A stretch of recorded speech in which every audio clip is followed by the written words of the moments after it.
How do you overcome the suffering of life? How do you overcome the suffering of life? Be a better person. That's how you do it. Well, that's hard. It takes responsibility. And I think, if you said to someone, you want to have a meaningful life? Everything you do matters. That's the definition of meaningful life. But everything you do matters. You're going to have to carry that with you.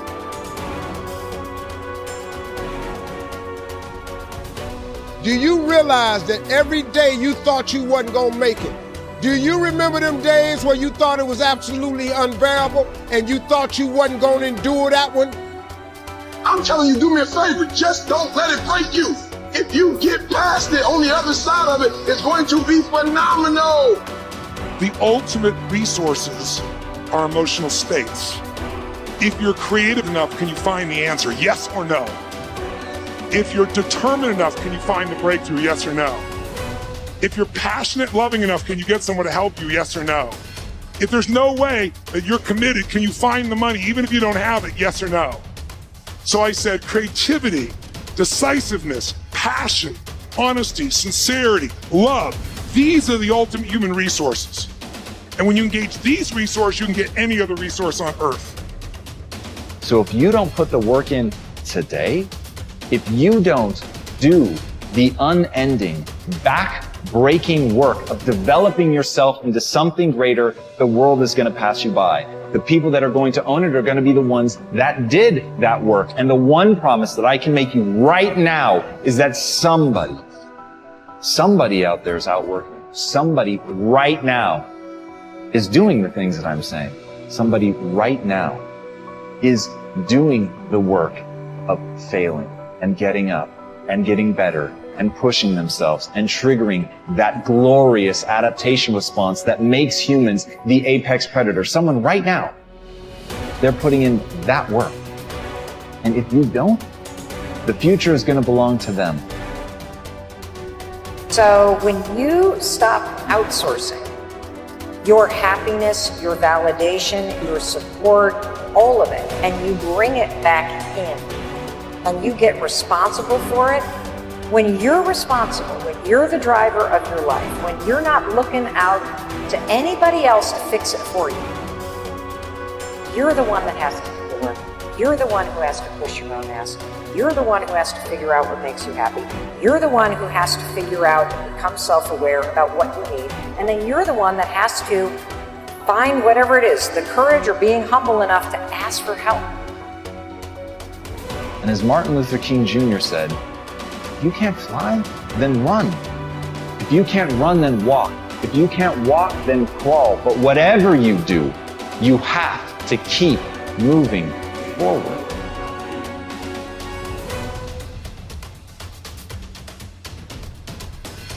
Anybody that you feel very strongly about, have some negative feelings about, let's look at some good reasons to forgive them. Number one, you must try and see what has happened or see things from that other person's point of view. Let's look at it from their point of view. That's one area. That's number one.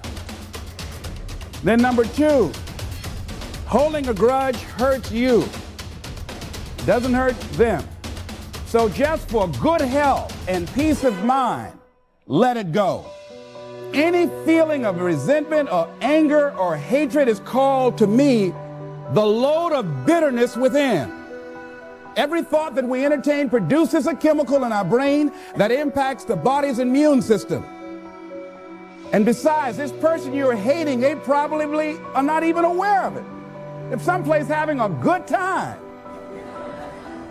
don't even know you're really hating them. You've turned up the steam, gone from dislike to hate, intense hate.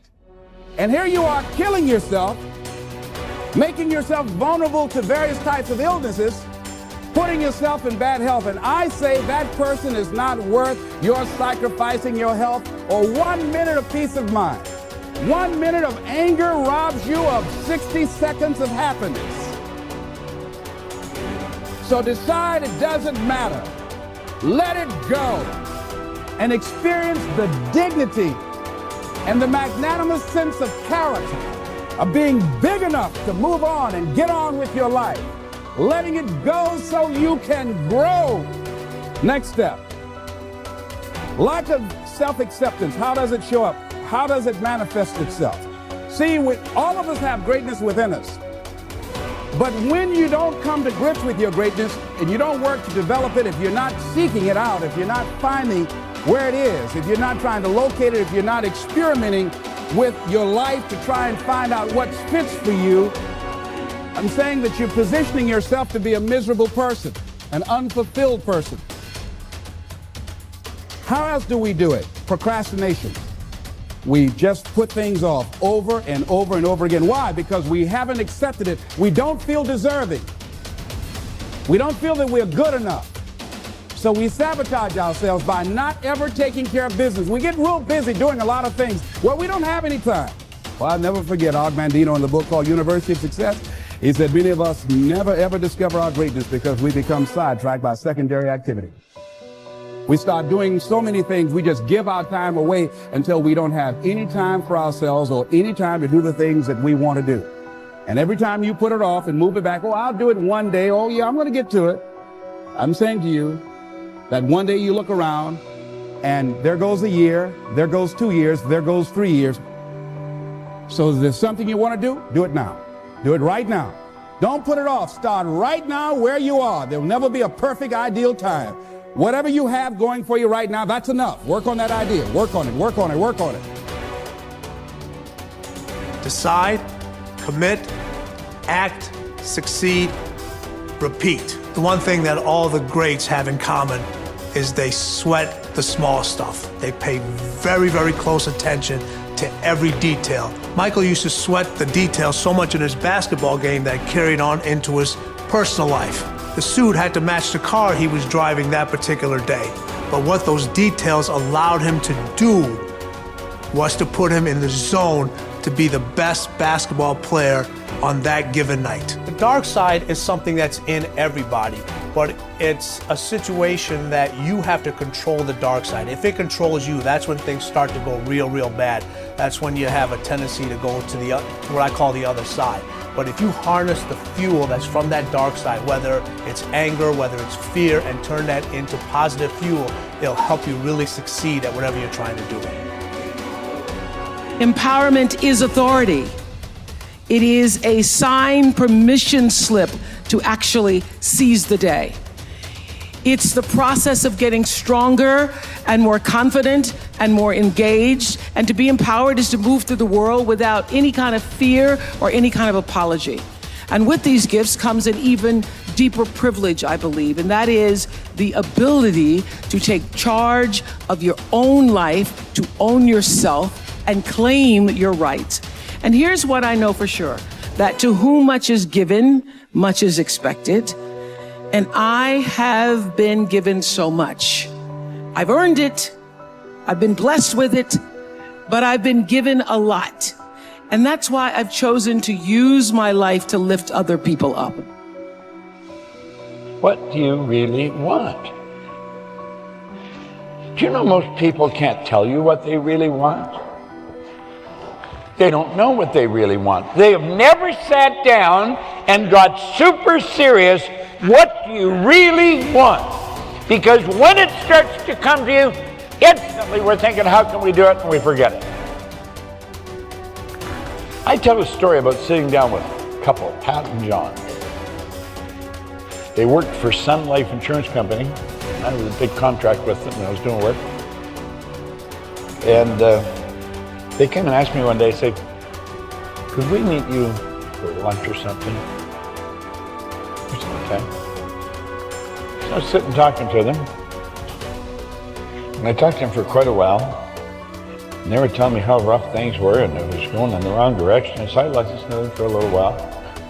I said, what do you really want? They had no idea what they wanted. But I kept pressing them, what do you really want? Well, they were living in a basement apartment in somebody's house. They wanted to have their own house. I said, we're going to buy one. They said, we can't buy a house, we don't have any money. I said, you don't need any money. They said, what do you mean we don't need any money? I said, you haven't decided to buy a house. What the hell do you need the money for? Now that is so light you could easily pass that over.